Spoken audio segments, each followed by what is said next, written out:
memang kita hariannya begini. Mohon izin juga, ini slide-nya masih pakai slide yang lama, tapi mudah-mudahan bisa mewakili harapan dari teman-teman ya untuk sekedar kita berbincang yang pernah saya sampaikan ketika workshop review kurikulum pendidikan Al-Quran di Direktorat Jenderal Pendidikan Diniyah dan Pondok Pesantren di Dirjen Bimas Islam ya, Pendis. Waktu itu di Hotel Permata di Bogor difasilitasi oleh Dirjen Pendis Kemenak Republik Indonesia. Ya, sahabat yang dirahmati Allah, belajar dan mengajarkan Al-Quran tentu kita sadari bahwa ini adalah hal yang penting yang perlu kita menemukan. Yang pertama itu big why-nya, gitu ya. Big why. Kenapa sih kita harus mengajar Quran? Kenapa sih kita harus mengambil peran, ya, mengambil peran tentang bahwa ya kita harus mengambil peran untuk mengaji, mengajar dan belajar. Nah, kalau sekarang posisinya terbalik ya, bukan belajar. Khairukum man ta'allamal Qur'ana wa 'allamahu. Hadisnya kan gitu, tapi kita pahami sekarang ya harus mengajar sekaligus belajar. Kenapa? Kalau kita menunda untuk mengajarnya ya TPA kita libur terlalu lama gitu ya. Nah, karena banyak sekarang ini TPA, Taman Pendidikan Al-Quran maupun TPQ, Taman Pendidikan Al-Quran juga yang mati suri ya. Nah, ada pelangnya tapi nggak ada kegiatannya. Nah, ini juga PR bagi kita untuk menghidupkan itu. Nah, bagi yang kebetulan hidupnya di sekolah, nah itu juga bagaimana mendesain pendidikan karakter itu juga bisa mengimplementasikan pembelajaran di sekolah. Kenapa? Karena dalam kehidupan kita sebagai seorang muslim, pendidikan karakter itu tidak lepas dari aktivitas belajar dan mengajarkan Al-Quran secara amaliyahnya. Misalnya kita mendapati perintah sholat itu ya dalam Al-Quran ya, inna sholata tanha anil fahsya'i wal munkar. Nah itu ada dalam Al-Quran. Kalau kita nggak pernah baca Al-Quran ya kita nggak pernah menemukan perintah itu. Artinya untuk memulai ya pendidikan karakter dalam Islam diantaranya adalah dengan memulai pendidikan pembelajaran baca tulis Al-Quran. Nah ini keprihatinan yang mendalam terhadap TPA TPQ yang setelah wisuda maka wis ya wis sudah ya udah gitu. Jadi ngaji itu libur dari wisuda TPA hingga akan menikah. Nah, nanti pas mau mendaftar menikah baru ditanya ya sama petugas dari KUA ya, sudah bisa baca Quran belum? Mau jadi imam. Ya, gitu. Ada kebutuhan itu baru muncul lagi ketika pada ini ya. Ya, tetapi kita syukuri ya. Kita hari ini survei nasional ada 65% saja yang belum bisa baca Quran. Artinya sekitar 150 juta orang belum bisa baca Quran. Tetapi bonusnya adalah ada 35% ya yang bisa baca Quran. Artinya apa? 80 juta orang itu bisa baca Quran. 80 juta sampai 100 orang. Masya Allah ya. Ini sesuatu yang harus kita syukuri. Artinya nah tinggal sekarang bagaimana mendrive ya mendorong orang-orang itu yang sudah bisa baca Quran itu untuk ngajari yang belum bisa baca Quran. Nah, rasio 65-35 ini kan menarik sebenarnya. Angka yang cukup menarik. Kenapa? Karena kalau semua tergerak, yang 80 juta orang itu tergerak, kita ini ngajarin 2 orang itu sudah kifayah. Sudah tercapai kecukupan untuk tadi apa namanya? Untuk mencapai misi bahwa pendidikan karakter kita akan berhasil. Meskipun kenyataannya ya yang pernah bisa baca Quran itu ya malu-malu, yang enggak enggan untuk mengajarkan Al-Quran itu. Tapi kita terdorong untuk bagaimana ikut andil supaya apa? Supaya hadis khairukum man ta'allamal Quran wa 'allamahu itu kembali operasional dalam kehidupan sehari-hari kita. Berikutnya kita juga prihatin, ini salah satu big why-nya Fantasin. Ini kita prihatin kenapa? Karena generasi pasca TPA atau post TPA generation yang usianya tadi pasca wisuda TPA itu adalah segmen dakwah yang sering dikeluhkan oleh para takmir masjid, musola atau Islam. Nah ini kenapa ya? Karena ya mereka memang apa namanya ya masanya untuk mengeksplorasi diri ya dalam bahasa ilmuwan Barat itu ada an-ah gitu ya. Nah, mereka sedang mencari need of achievement-nya gitu ya. Kalau bahasanya Maslow ya baru nyari fisiknya ya. Karena Maslow berjenjang gitu ya. Meskipun dalam Islam nggak kepakai itu teorinya Maslow itu. Karena aktualisasi diri itu dalam Islam tidak harus nunggu semuanya mapan, semuanya tercukupi. Semua kebutuhan apa yang sesuai dengan penjenjangan itu tidak harus begitu karena Bilal yang budak hamba sahaya bisa tetap aktualisasi diri dengan ahad. Nggak nunggu kaya dulu, nggak nunggu terpenuhi kebutuhan primernya, sekundernya dulu ya untuk dakwah ini. Tapi kita harus segera mengaktualisasikan keberislaman kita, segera mengaktualisasikan apa kepedulian kita terhadap fenomena yang ada di sekitar kita. Hadirin yang dirahmati Allah, yang berikutnya adalah PR kita sebagai umat Islam saat ini adalah pengemasan produk dakwah. Dalam hal ini pembelajaran Al-Quran agar kembali menarik sesuai dengan zamannya. Menarik itu bagaimana ya? Kalau kita di lembaga pemerintahan, di sekolah, misalnya, itu disesuaikan dengan kurikulum yang ada. Literasinya yang bisa masuk apa? Nah, kita dulu 2014 di Kabupaten Kulon Progo, One Day One Hafid, ya, isu wacananya, tapi ternyata nggak bisa dioperasionalkan. Tapi yang bisa adalah pendidikan karakter dengan perda itu, dalam perda itu dicantumkan bahwa di situ bagi yang Muslim itu indikator capaiannya adalah masuk SD, khatam Al-Quran. Jadi bukan cuma bisa, gitu, tetapi sudah khatam Al-Quran. Perda nomor 18 tahun 2014. Ya itu salah satu ya. Artinya bagaimana kita mengemas produk dakwah. Satu sisi kalau kaitannya dengan aturan perundang-undangan ya kita sesuaikan dengan aturan itu yang ada. Ini nomenklatur perundangannya apa yang bisa masuk. Kalau itu dengan apa masyarakatnya ya dengan masyarakat ya kemudian kita harus apa ya masuk istilah yang mudah dipahami oleh masyarakat apa sih. Nah, tahun 1999, 2000, 2001, 2002 sampai 2004 itu awal-awal apa namanya istilah tahsin ya dikenalkan di Indonesia waktu itu masih di Jakarta dan Bandung gitu ya. Nah kemudian kita bawa ke sini ya ke Jogja ini ya kita kenalkan sejak tahun 2011 sampai sekarang. Sehingga kemudian hari-hari ini ya tahsin dan tahfidz itu sudah menjadi kegiatan di masyarakat meskipun ya ternyata nama kegiatannya tahsin tapi yang dipelajari adalah abatasah gitu ya dari awal tapi nama programnya tahsin ya meskipun itu sebenarnya masih tahsin ya itu saya kira hadirin yang dirahmati Allah penting untuk kita perhatikan bersama bahwa ya hal-hal yang seperti itu patut kita apa namanya kita pelajari gitu ya. Patut kita pengemasan produk dakwah itu patut menjadi perhatian kita. Ya, untuk selanjutnya kita mengenal bagaimana hari-hari ini gitu ya di Jogja misalnya sering terjadi fenomena klite di kalangan pemuda dan rata-rata anak muda ya. Kemudian yang lain-lainnya gitu. Sekarang ini di Jakarta, di Bandung, di Bogor ini sedang berjalan isu apa? Tahsin on the street ya, ngaji on the street gitu. Nah, kita di Jogja belum. Kemarin baru di Malioboro sekali tapi kayaknya kurang apa antusiasmenya kurang ngangkat gitu ya sehingga belum diulang lagi.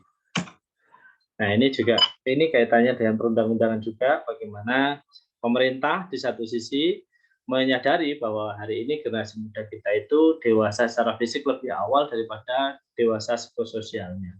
Kenapa ya? Ini karena pendidikan karakternya tidak apa holistik ya sehingga kemudian tadi pendekatan visi sekarang yang BKKBN stunting mau gemburkan ada dananya tapi di sisi lain pendidikan SDM-nya itu ya dibatasi kayak bahkan lembaga-lembaga sekolah kita untuk supaya banyak bisa memberdayakan tenaga pengajar yang berkaitan dengan keagamaan itu juga sangat dibatasi. Nah, ini juga menjadi perhatian kita. Kenapa? Karena ya tidak mungkin gitu ya mencegah pernikahan dini tanpa mencegah perzinahan dini. Gitu.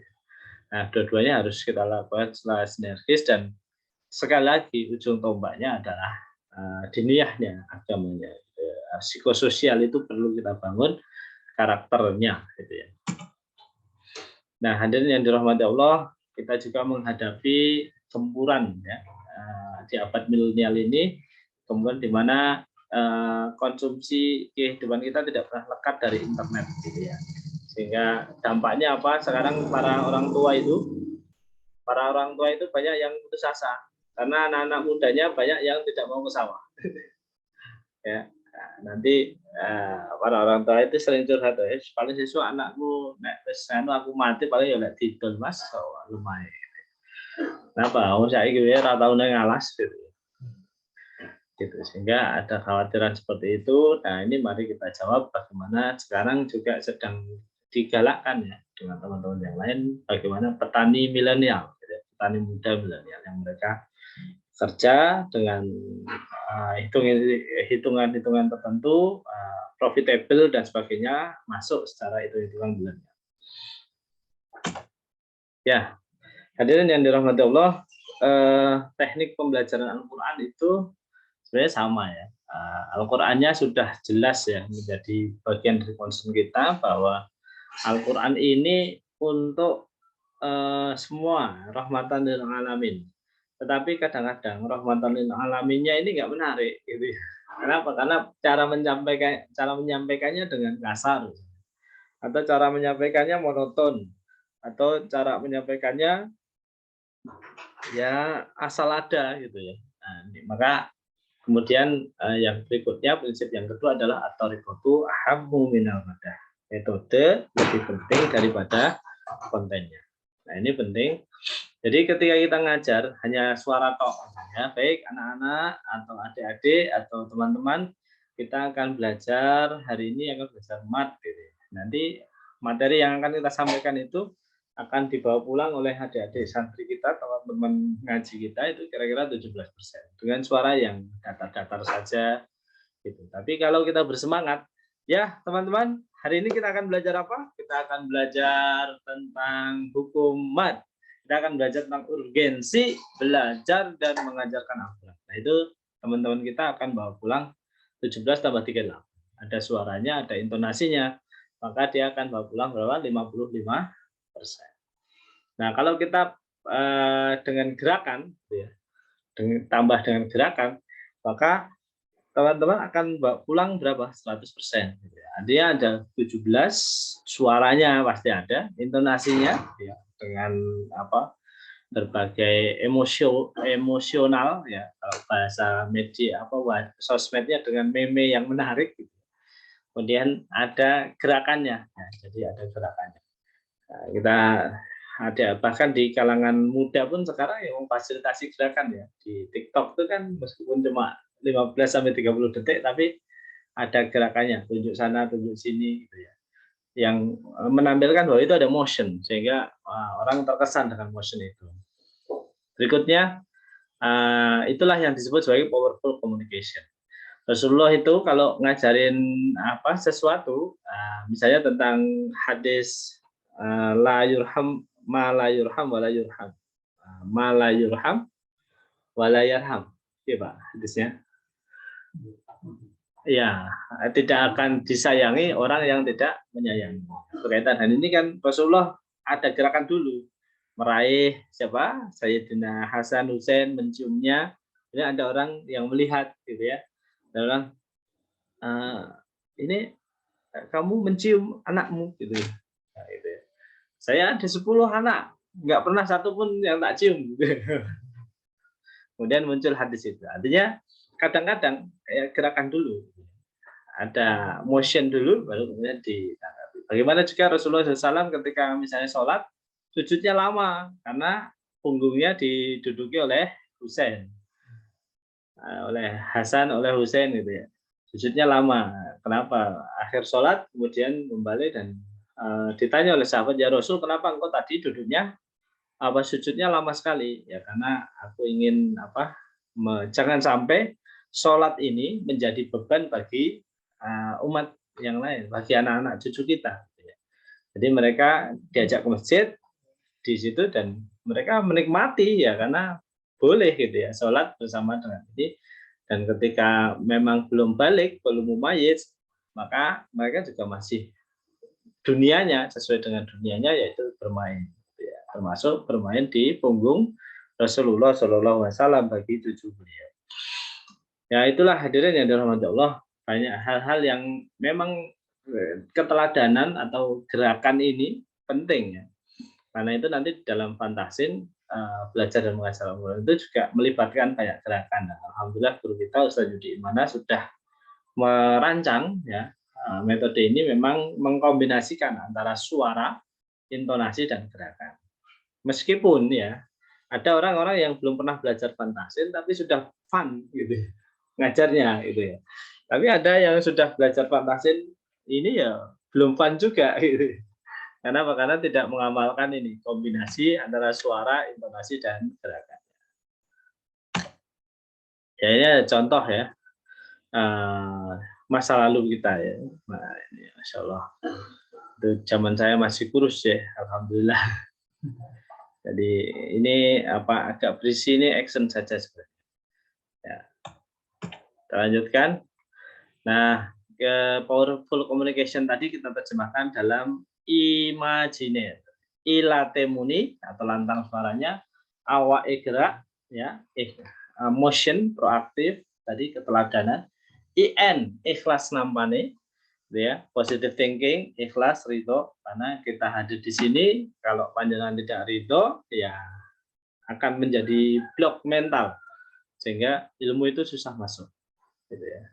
Penting. Kenapa? Karena siapapun santri kita, dia pernah mendengar ilmu dari yang lain. Gitu ya. Nah itu sama-sama saling ridho, saling positive thinking itu menjadi fondasi bagi kehidupan kita. Yang berikutnya, enak rasanya itu pembelajaran efektif. Artinya siswa bisa bawa pulang 100% materinya dan terdorong untuk mengajarkan pada yang lain. Bahkan saya sering dapat testimoni, Ustadz ini anak saya diapain? Gimana Bu? Ya di rumah itu nyanyi-nyanyi terus.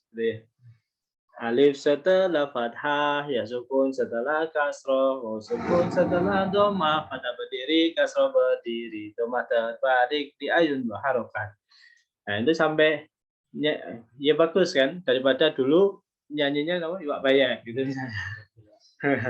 Daripada nyanyi yang enggak cetom, mending kan nun tasdid, mim tasdid, nun sukun atau tanwin selain bertemu fogolaro, mim sukun bertemu mim dan ba, ditahan 3 harokat, ditahan 3 harokat.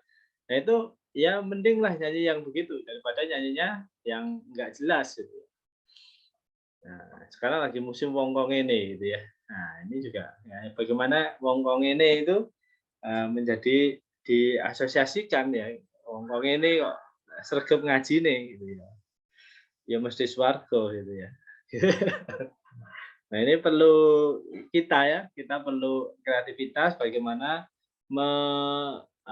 yang tadinya itu hal yang sia-sia kita arahkan gitu ya, menjadi hal-hal yang produktif, yang positif, membangun gitu ya. Ya. Ini slide-nya. Kemudian nah ini prinsip pembelajaran Al-Qur'an itu adalah TOT ya. Yang kita ajari langsung bisa mengajarkan pada yang lain. Artinya ijazahnya itu, ijazatannya ya begitu sudah ini langsung kebiltu gitu ya. Ya, misalnya aba, ba, aba. Nah, itu sudah begitu siswa udah menirukan, sudah bagus ya, bagus, maka dia sebenarnya sudah berhak mengajarkan sampai di situ. Sedangkan hadisnya kan baligho anni walau ayah gitu ya. Sampaikan ani dariku walaupun satu ayat gitu. Nah, ya ini penting ya kita ini. Meskipun ya bismillah, bayangkan bismillah itu 19 huruf ya. Kalau kita ajarkan pada anak-anak kita satu kelas misalnya 30 orang, ayo semua aktivitas yang baik diawali dengan bismillah gitu ya. Maka 19 huruf kali 30 orang gitu ya. Banyak. Jadi pahalanya satu huruf 10 kebaikan itu enggak cuma berhenti di situ gitu ya.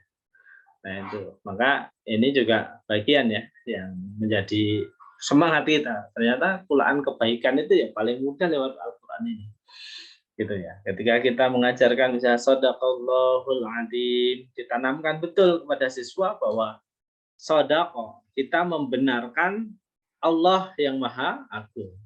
Gitu ya. Shadaqallahul adzim, gitu ya. Maha benar Allah dengan segala firman. Jadi ya kita mengajarkan bahwa kalau sudah Al-Quran ya jangan dibantah. Gitu ya. Tugas kita meyakini saja, termasuk meyakini ayat khairukum man ta'allama al-Qur'ana wa 'allamahu. Sebaik-baik kalian adalah orang yang mempelajari Al-Quran dan mengajarkannya. Nah, ini kita terjemahkan ya tadi menjadi password untuk belajar kita. Yang pertama, khairukum man ta'allama al-Qur'an wa 'allamahu, kita terjemahkan ya kan hadisnya artinya khairukum sebaik-baik atau yang terbaik di antara kalian adalah man ta'allama al-Qur'an, siapa yang mengajarkan Al-Qur'an, mempelajari Al-Qur'an wa 'allamahu dan mengajarkannya. Artinya aktivitas itu mempelajari dan mengajarkan itu adalah aktivitasnya siapa? Aktivitasnya sahabat Al-Qur'an. Maka kita jadi apa? Yel-yel kita ya. Sahabat Al-Qur'an terbaik, terbaik, terbaik ya. Dengan mengobarkan semangat ya. Sahabat Al-Qur'an terbaik, terbaik, terbaik. Gitu. Artinya apa? Ya, ini harus menjadi jiwa kita ya. Meskipun yang hadir cuma satu orang, ya tetap apa niat kita itu sudah dihitung oleh Allah. Ya Allah, saya punya niat 3 grup WA misalnya isinya berapa tadi ya 50-an gitu ya misalnya dari 3 grup itu. Tapi yang datang offline satu, yang online satu gitu. Ya tetap niat kita sudah mengajarkan kepada 50 orang dan akan dicatat di sisi Allah sebagai mengajarkan 50 orang. Gitu. Kita misalnya sudah menyiapkan suguhan gitu ya untuk 50 orang, tapi ternyata yang datang satu orang ya tetap niatnya pahalanya 50 orang. Nyuguh 50 orang gitu. Nah, hitung-hitungannya Allah tentu saja kita tidak bisa apa namanya? Tidak bisa kalkulatornya tidak muat ya untuk menghitung bagaimana hitungan Allah itu. Itu sudah urusannya Allah dan malaikatnya Raqib dan Atid untuk mencatat dengan lebih baik itu ya. Jadi ya jangan mulai dan memulai tadi prinsipnya adalah pertama satu ayat ya. Baligho ani walau ayat. Kita nggak nunggu sudah khatam 30 juz, nggak nunggu ini. Pokoknya begitu kita ada kesempatan untuk menyampaikan, ya kita sampaikan. Satu ayat. Tapi juga jangan sembrono. Ayat-ayat yang kita memang belum dapat, ya jangan masuk ke ranah itu. Terus terang saja, saya kelasnya baru di sini. Nah, itu akan lebih menyelamatkan kita daripada kita kemudian ada orang yang tanya tentang ayat yang lain di luar bidang kita, kemudian kita menjawab dan di situ kemudian jadi blunder ya bahwa kita kok ternyata memahaminya berbeda. Nah itulah hadirin yang dirahmati Allah. Nah tadi dan jangan minder dengan sedikitnya santri karena dakwah itu hitungannya bukan sedikitnya santri, tetapi ketika kita memulai kemudian istiqomah. Ya, kalau dakwah dihitung dengan sedikitnya santri, tentu Nabi Nuh tidak berhasil, tapi Nabi Nuh itu ulul azmi ya, termasuk nabi-nabi yang sangat dimuliakan oleh Allah, termasuk nabi-nabi yang dimuliakan oleh Allah Subhanahu wa taala. Meskipun pengikutnya sedikit. Tetapi konsistensi beliau ya ketika wadul atau berdoa kepada Allah, ya Allah saya sudah dakwah siang dan malam 950 tahun ya. Siang dan malam 950 tahun. Nah, gitu. Masya Allah ya. Nah, itu ya tetap jadi energi yang besar. Itu menjadi contoh bagi kita. Nabi Soleh ya, Nabi kaumnya Nabi Lut ya sama beliau sendiri bahkan istrinya saja badannya ngikutin Nabi Lut tapi menoleh, dan karena itu ditampil ya oleh Allah Subhanahu wa taala, termasuk istrinya ikut diajak gitu ya. Gitu ya. Nah, itu naudzubillah min dzalik ya. Nah, ini maka kita juga berhati-hati dengan itu sambil terus ya tadi, meskipun pengikutnya sedikit, dakwah sudah sekian lama dan pengikutnya tetap sedikit, ya kita tetap berdakwah. Meskipun pengikutnya banyak, ya kita tetap dakwah. Gitu ya. Begitu ya. Nah, ini karena ujian itu kadang-kadang begitu. Ada yang diuji dengan pengikut yang sedikit, ya dia ya, tidak istiqomah. Ada yang diuji dengan pengikutnya banyak, nggak istiqomah juga. Nah, ini memang manusia itu tempatnya diuji ya, di dunia ini ada tempat ujian. Yang kedua adalah fantasin. Ya.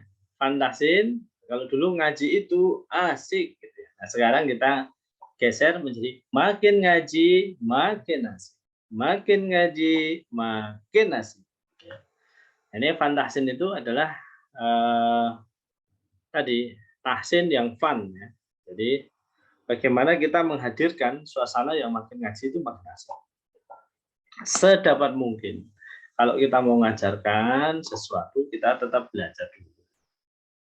Jangan nyetel kaset gitu ya. Oke lah, polanya, pola besarnya, tema apa yang alur mungkin sama, kemudian balik kontennya sama gitu. Tapi menyampaikannya itu ya sesuai dengan yang apa akhir-akhir ini kita dapatkan dari berbagai guru. Insya Allah kan kita terus berkembang ya, keilmuan kita itu dengan sering. Kenapa? Karena itu janji Allah ya. Barang siapa yang tadi ikro, ikro, ikro gitu ya. Ayat 5 ayat pertama yang kita dapatkan itu, yaitu ikro, ikro, ikro, ya, 1-5. Kemudian menulisnya, ya, bukan hanya setelah baca, kita juga diminta untuk menulis. Kemudian kalau sudah lakukan 3 hal itu, kemudian kita mendakwahkannya, maka Allah akan alamal insana ma lam ya. Allah akan mengajarkan kepada kita apa yang tidak kita ketahui. Nah, artinya ada ilmu-ilmu khusus itu yang terus akan bertambah, akan berkembang, terus sehingga kita mengalami dinamika ya. Imam Syafi'i saja kan dinamikanya pesat sekali ya. Ada qaul jadid, ada apa yang pertama? Qaul qadim, ada qaul jadid. Ada ketika dia masih kecil, dewasa, remaja, sampai ketika beliau dewasa itu rentang ini dan sikap hukumnya beda-beda. Artinya pemahaman fikihnya berbeda ya antara qaul qadim dengan qaul jadid. Artinya ini ada dinamika ya. Meskipun begitu ya tetap makin ngaji itu makin asik gitu ya. Gitu. Makin ngaji makin asik. Ya dulu kita ngaji ya cukup sudah al jauh itu udah seneng banget gitu ya. Konsistensi al jauh gitu ya. Nah, sekarang ternyata dinamikanya banyak ya. Ternyata 16 hukumat itu bisa disampaikan dalam satu sesi. Dan sekarang juga bagaimana menerangkannya ketika kelas-kelas kita kemudian menjadi kelas-kelas besar. Kalau dulu kan kita ini 20 kelas, 15, satu kelas 20 orang gitu. Rasa-rasa ideal itu ini, tetapi yang dulu kelas besar itu al-jauh gitu bisa kelas besar, al-qaisum kelas besar. Yang ini yang lain-lainnya harus kelas kecil. Nah, tapi seiring berkembangannya waktu ya kita mendinamisasi gitu. Bagaimana semua materi-materi tajwid itu bisa kita sampaikan dalam kelas besar juga. Nah, itu kita kemarin mencoba menginisiasi tahun ini kajian tajwid bulanan. Yang audiensnya itu adalah guru ngaji tapi juga orang awam bisa mengikuti gitu.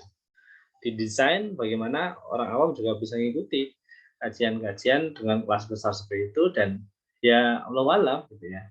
Kenapa? Karena ternyata Al-Qur'an ini adalah bisa menjadi jalan hidayah lewat jalur mana saja. Ada orang yang belajarnya makomat dulu ya, pengen belajar qiraah karena dia yang terpandang sering ngaji, sering imami di masjid, kalau seripah tiba-tiba ditampel ada ijaban ijab kabul tiba-tiba ditampil mas jangan makanya saya ngaos gitu ya. Nah, sehingga dia muncul kebutuhan, muncul breakaway ingin berperan dalam masyarakat dengan tadi menampilkan bacaan Al-Quran yang indah. Apa dia belajar mujawad dulu, belajar makomat dulu ya, belajar irama dulu. Habis itu dia pengen juga bisa ngaji yang lain gitu. Karena kalau baca Yasin dengan irama yang qiraah itu kan lama sekali gitu ya. Nah, padahal dari sisi kebutuhannya itu sangat ini baca ngimami juga dengan irama qiraah gitu ya. Imamnya cepat batuk, apa makmum-makmumnya cepat batuk gitu. Baru yang melangkah misalnya sampai apa? Sabihis misalnya kan jadi rasanya panjang. Nah, itu maka kemudian dari makomat kemudian dia belajar kepada tahsin tilawah.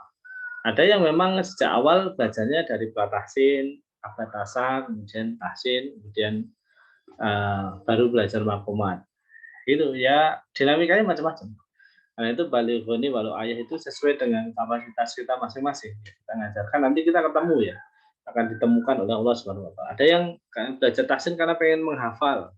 Ada yang sudah terlanjur hafal tapi bacaannya belum bagus gitu. Nah, macam-macam ya. Itu pintu masuk bagaimana Al-Qur'an ini bisa menjadi solusi ya, jalan hidayah dari berbagai lini gitu. Masya Allah, gitu ya. Nah, kita di yang fokus di tahsin ini ya tinggal itu saja. Nanti ada kombinasinya ya. Kita juga tidak pelit gitu ya. Ketika udah bagus ya silahkan menghafal, silahkan menerjemah, silahkan yang lain-lain gitu ya. Ketika belum bagus ya tahsin dulu. Nah, kita juga mengkritik ya. Anda hafalannya sudah bagus tapi ya panjang pendeknya ditertibkan. Kemudian guna idharnya didisiplinkan dan seterusnya. Itu. Kemudian yang tadi imajiner ilatemuni awak ikhra ikhlas nampaknya dan enak rasanya sudah. Oke. Nah, ini sekedar informasi produk ya. Nah, ini kita ada pertama produk kita itu check up tilawah. Ini nggak pakai buku, nggak pakai modul. Panjenengan dengarkan surat Maryam ayat 1 sampai 7 boleh. Kalau waktunya banyak, siswanya sedikit ya 1 sampai 11 gitu ya boleh ya. Nah, kalau waktunya mepet, siswanya banyak, itu check up tilawah itu ya berarti 1 sampai 3 itu sudah cukup. Ya, ayat 1 itu pemahaman tajwid secara umum, ya, cara membaca kahayangaso. Nah, itu salah ya. Yang itu adalah kaf ya ain sod. Ayat 1, ayat 2-nya untuk ngecek ini konsistensi panjang pendeknya, ayat 3-nya konsistensi gunanya. Nah, itu sudah secara umum lah ya untuk pemula orang awam itu kalau lolos ayat 1, ayat 2, ayat 3 berarti dia secara umum bacanya bagus memang. Ini ya dari rata-rata. Tapi kalau di ayat 1 sudah tidak lebu, bacaan matnya enggak konsisten, ayat 2 gunahnya lepas semua lah ya udah. Itu berarti memang butuh tahsin. Ya hadirin yang dirahmati Allah itu kemudian 10 jam bisa baca Al-Qur'an. Nah, ini untuk remaja, tapi juga ada asyarah ya, yang untuk anak-anak. Itu sebenarnya sekarang kita lebih concern ke asyarah ya, karena yang 10 jam itu latihannya sedikit. Asyarah itu sebenarnya ya 10 jam, tapi dengan latihan yang banyak. Sehingga untuk anak-anak bisa lebih mudah, kita desain 5 jilid, plus juz amma. Tapi juz amanya bukan di akhir program tapi di pasca jilid 4 sebelum jilid 5. Jadi jilid 5-nya itu sebenarnya pratahsin ya. Mengenalkan qalqalah, mengenalkan mad dan mengenalkan gunah dan gharib gitu. Nah, terus ada waktu wal ibtida. Waktu wal ibtida ini untuk melancarkan. Karena tahsin itu nggak bisa dieksekusi, nggak bisa diimplementasi pada yang bacaannya belum lancar. Ya, tapi harus bacaannya lancar. Kemudian, nah untuk melancarkannya ada al-waqfu wal ibtida. Nah, Al-Quran, penerbitnya juga macam-macam, nanti bisa dipilih. Nah, untuk kita memakai yang kerjasama dengan AMM, yang lanjutan Iqra 6. Nama Al-Qurannya Al-Waqfu wal Ibtida, lanjutan Iqra 6. Nah, itu rekomendasi. Kami rekomendasikan untuk menggunakan Al-Quran itu sehingga mudah ya untuk kenapa waktu wal ibtida yang dipilih, karena dengan berhenti dan memulai dan tahu tempat mengulangnya itu akan terdorong ya untuk mengulang-ulang bacaan, sehingga fasohnya, kefasihan membaca huruf-hurufnya itu teruji dan juga selain itu akan lebih lancar. Yang kedua adalah 20 jam tartil Quran. Ini yang metode Fantasin, yang core of the core-nya ya. Sahabat Quran itu Fantasin ini. Gitu. Kemudian nanti siang kita belajar tamyiz 24 jam pintar terjemah Quran. Kemudian yang asal for kid itu sama dengan 10 jam bisa baca Al-Quran. Sebenarnya bisa kita implementasi sebagai 10 kali pertemuan bisa baca Al-Quran juga. Untuk rasio 10 anak di tingkat remaja, modelnya pakai asaroh yang ini. Pakai asaroh yang ini, tetapi juga 10 kali pertemuan. Dan ini biasa kita implementasikan untuk pesantren kilat di tingkat SLTA maupun SLTP ya. Gitu. Nah, belajar Al-Quran itu sebenarnya nggak ada habisnya ya. Dari anak-anak sampai yang pernah anak-anak. Kira-kira 1 sampai kalau Bapak Ibu guru, misalnya untuk Bapak Ibu guru, PAUD, TK, sebenarnya kita punya mimpi ya. Punya mimpi kalau bisa itu lulus TK atau PAUD gitu, masuk SD itu sudah baca Al-Quran. Nah, caranya gimana? Caranya setiap hari 1 halaman. Nah, ini tapi perlu ya kepala sekolahnya perlu fight ini untuk mengkondisikan orang tua murid dan guru ya di tingkat TK, karena memang harus ada pengorbanan. Kalau mereka kan kita desain asaroh itu sekitar 190 halaman, ya hari kerja sekolah itu sekitar 210-220 hari per tahun. Jadi sebenarnya bisa 1 hari 1 halaman itu selesai dalam sampai bisa membaca Al-Quran. Nah itu kalau konsisten ya, artinya kalau masuk sekolah baca 1 halaman. Nah, itu. Kemudian al-wafu wal ibtida itu kalau sama 1 hari 1 halaman itu bisa diselesaikan juga dalam waktu kurang lebih 600 halaman itu ya berarti 3 tahun ya. 3 tahun. Kelas 4 itu berarti sudah hatam. Pas mau naik kelas 4 sudah hatam. Kemudian yang Fantasin itu bisa 1 semester, bisa 1 tahun. Kemudian ada talaqi tahfidz ya nanti. Jadi pas menghafal itu ya kelas 4, kelas 5. Itu programnya menghafal. Itu berarti kan bisa 2 juz ya. Kemudian kelas 6 itu tinggal mutqin, jadi 2 juz mutqin. Nah, itu sebenarnya bisa ditempuh, tetapi ya harus effortnya ya ada tambahan waktu, ada tenaga kerja, ya ada dukungan dari orang tua, ada kemauan dari siswa ya. Semua komplement pendidikan harus kita libatkan di sini gitu ya. Kalau kita mau mengeksekusi program ini. Ya, gitu. Insya Allah. Kemudian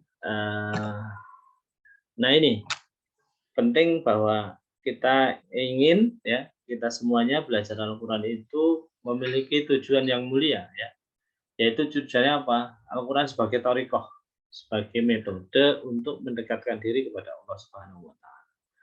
Yakni bahwa innallaha yuhibbu ayyaqra'ul Qur'an kama unzil. Sungguhnya Allah mencintai Al-Quran sebagaimana ia diturunkan.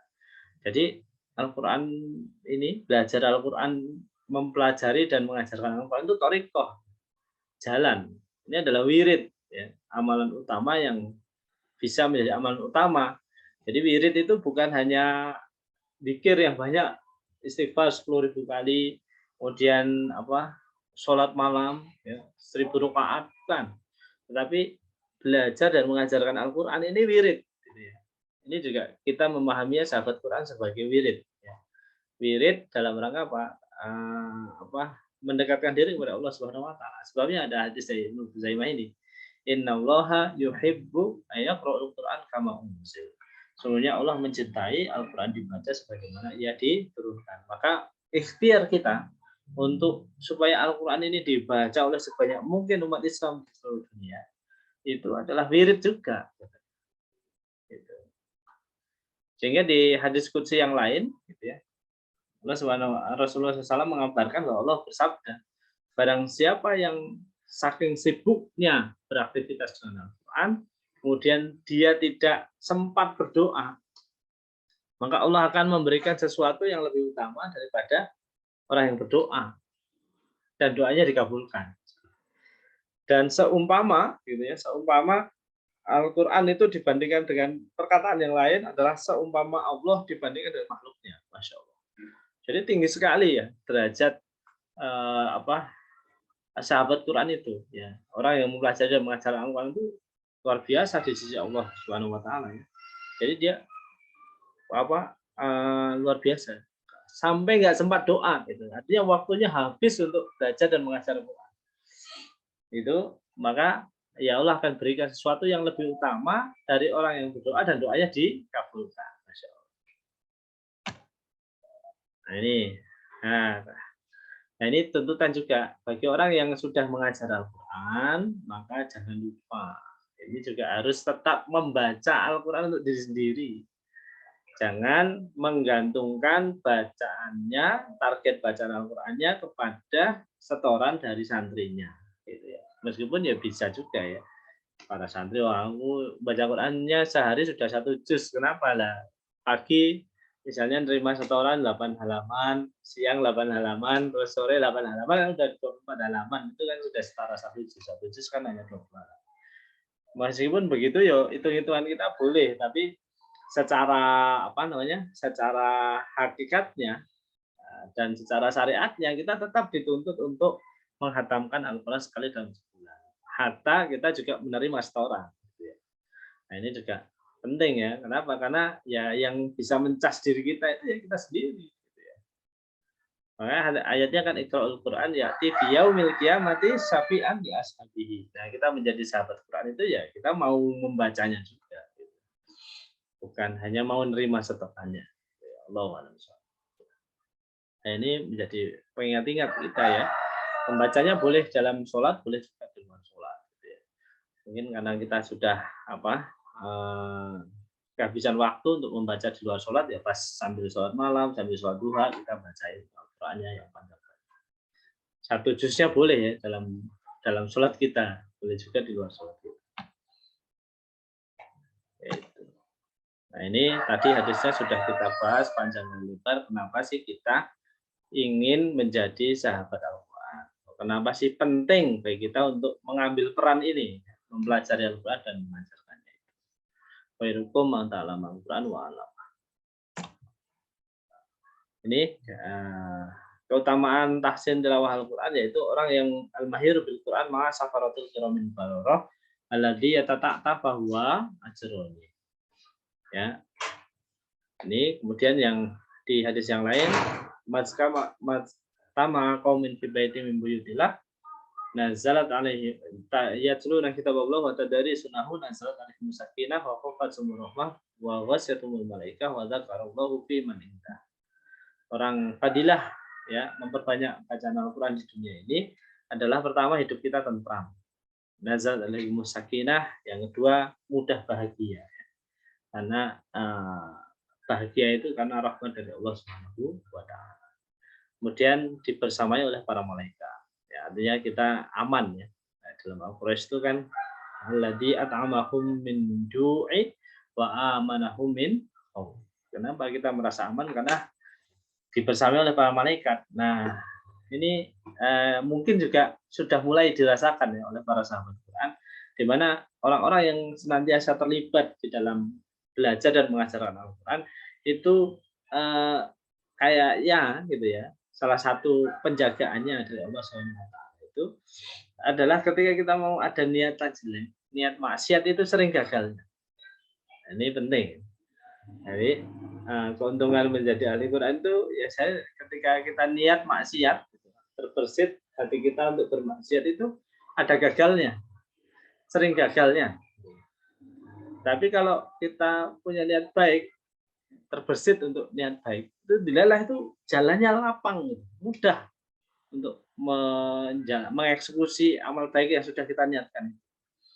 Nah ini adalah bagian ya, Allah membersamai kita, membersamakan kita dengan para malaikat. Kemudian ijabah doa, karena wadzakarallahu fi man indah. Allah akan menyebut-nyebut para sahabat Quran di sisinya, yaitu di majelisnya Allah Subhanahu wa taala. Nah, ketika kita misalnya dekat dengan presiden, kemudian presiden itu ngerasani kita di majelisnya sidang kabinet itu tiba-tiba kita judul gitu ya. Nah, itu. Lah ini yang dirasani ya. Gimana gimana mau apa? Ketika kita mengajukan proposal ya apa namanya?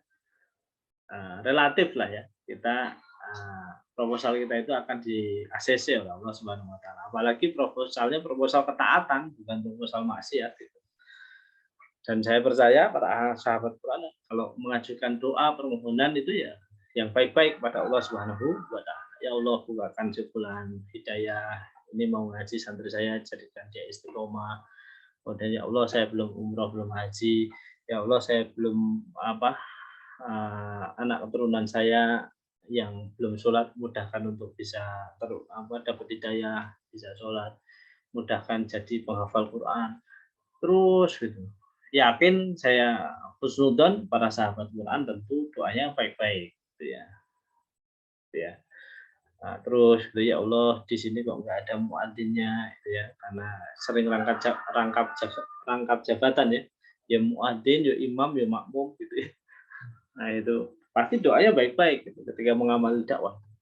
Ya Allah, carikan teman untuk sholat berjamaah di sini gitu ya. Ada imamnya, ada makmumnya, ada macam-macam. Kita doanya baik. Di aktivitas kita di pekerjaan, ya Allah mudahkan kita berbuat jujur, mudahkan kita berbuat apa yang diridhoi oleh Allah Subhanahu wa taala, mudahkan menjaga silaturahim, mudahkan membuat suasana ketaatan di lembaga kita dan seterusnya dan seterusnya.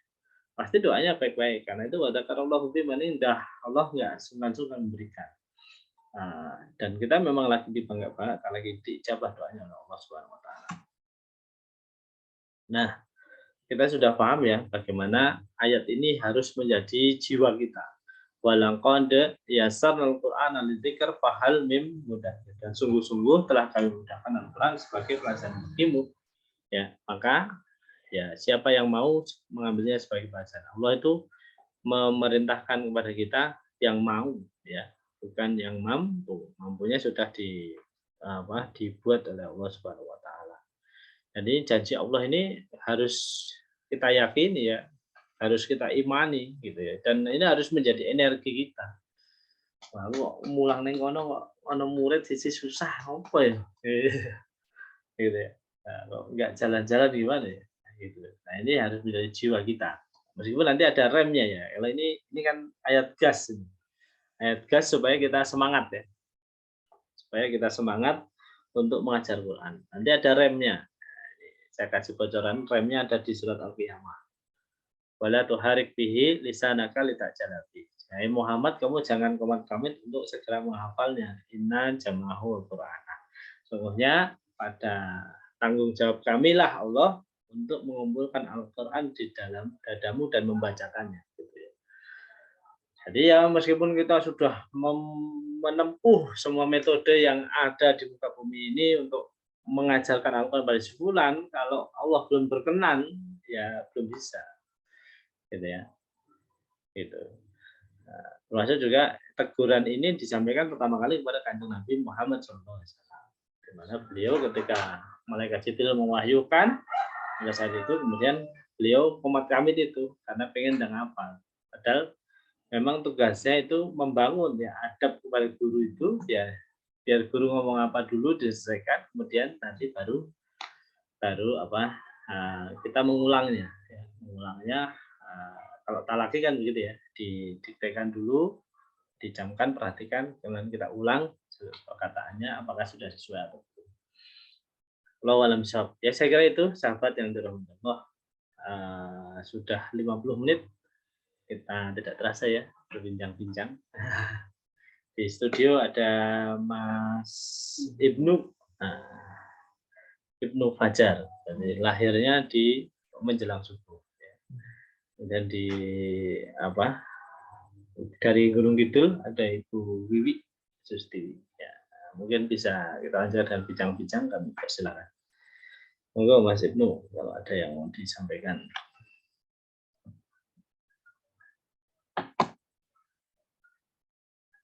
Bu Wiwi juga boleh ya, monggo.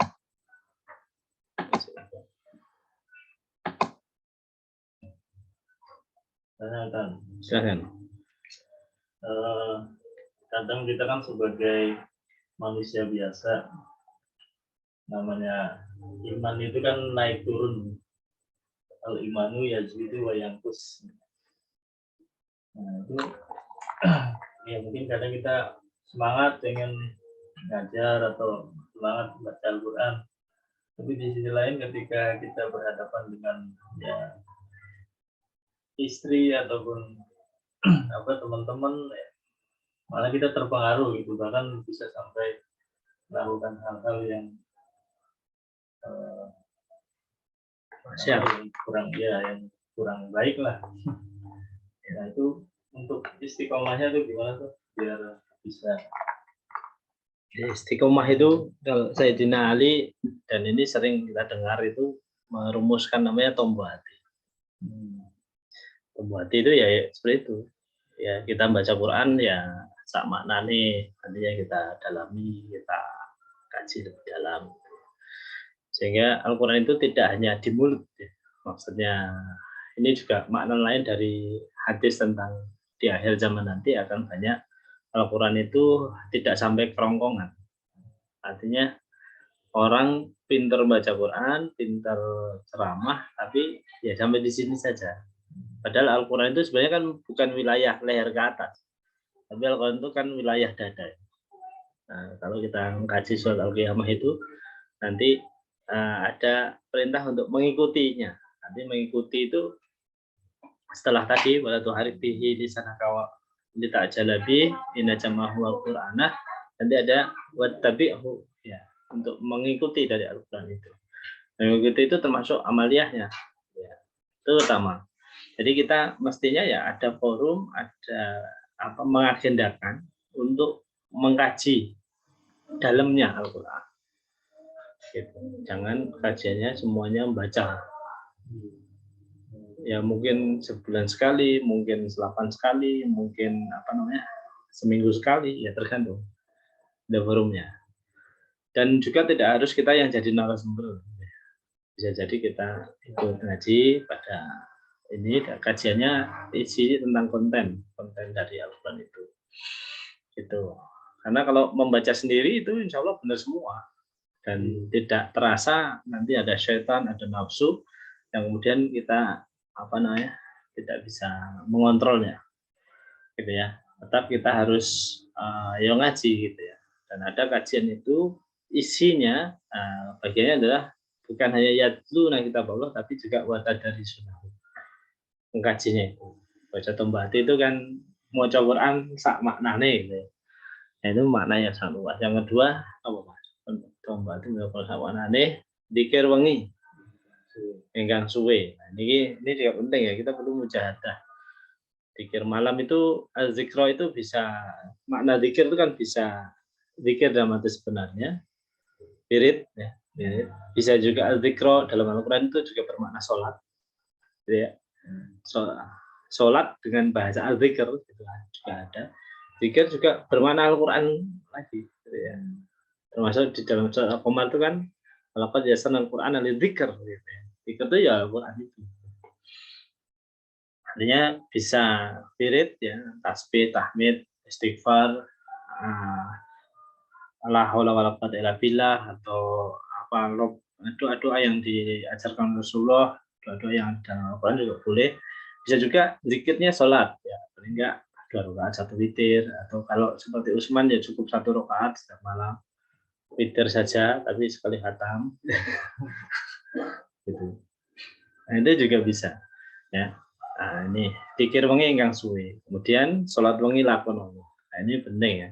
Para pembelajar Quran yang sedang belajar maupun yang sedang mengajar, yang sudah punya jatah mengajar itu untuk sholat malam, mendawamkan. Ya.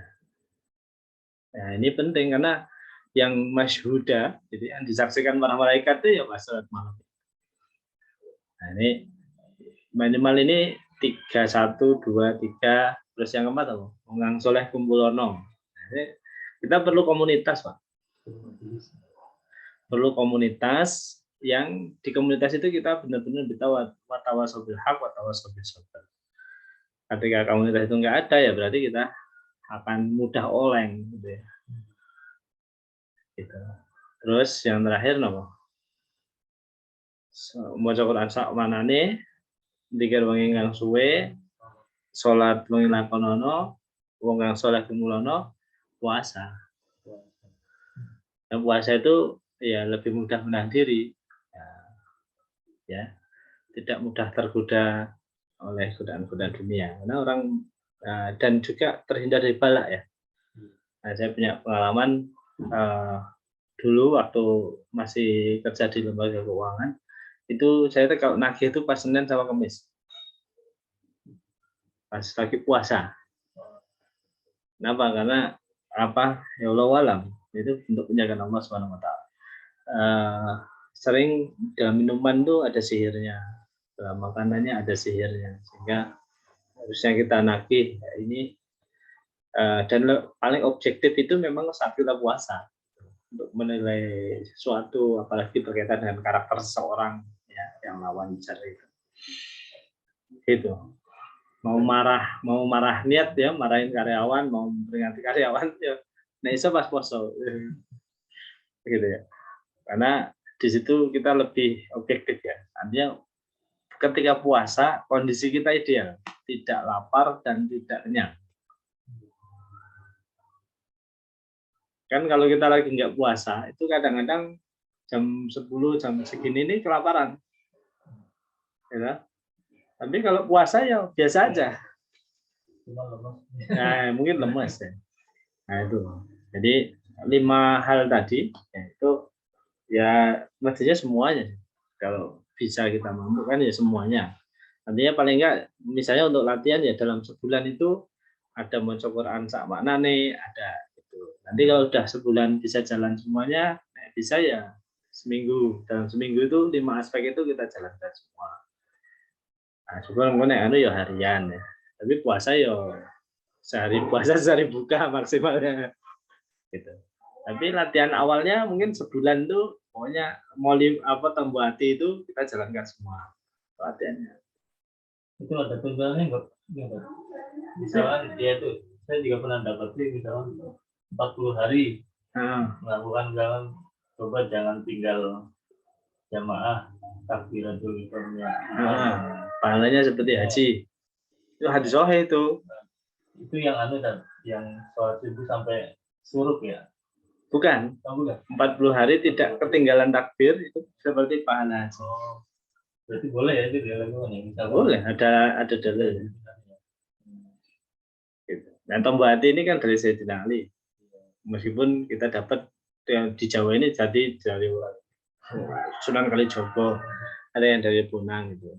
Tapi kalau kita kaji riwayat kitab-kitab klasik sampai ke Sayyidina Ali, 5 hal yang harus dikerjakan. Gitu.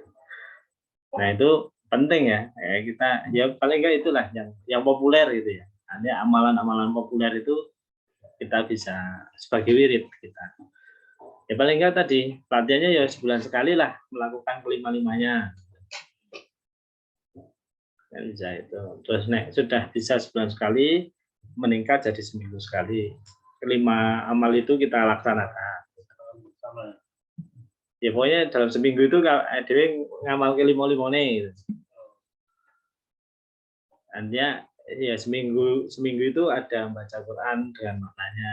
Terus seminggu itu ada zikir wenginya, sholat malamnya, ada ininya. Nanti kalau sudah bisa terbangun harian, jadikan ibadah harian. Nah gitu. Nah nanti kalau sudah masuk ke level itu, nanti godaannya ada lagi. Karena pohon itu semakin tinggi, pasti anginnya bertiup semakin kencang. Gitu ya. Gitu. Ya saya kira itu. Bu Wiwi, mungkin ada yang mau disampaikan? Sementara menyimak dulu ini Ustadz. Tinggal 1 menit ya. Kita cukupkan, nggih? Iya, iya. Kita sempurnakan dengan penutup majelis. Subhanakallahumma wa bihamdika asyhadu an la ilaha illa anta astaghfiruka wa atubu ilaik. Assalamualaikum warahmatullahi wabarakatuh. Waalaikumsalam warahmatullahi wabarakatuh.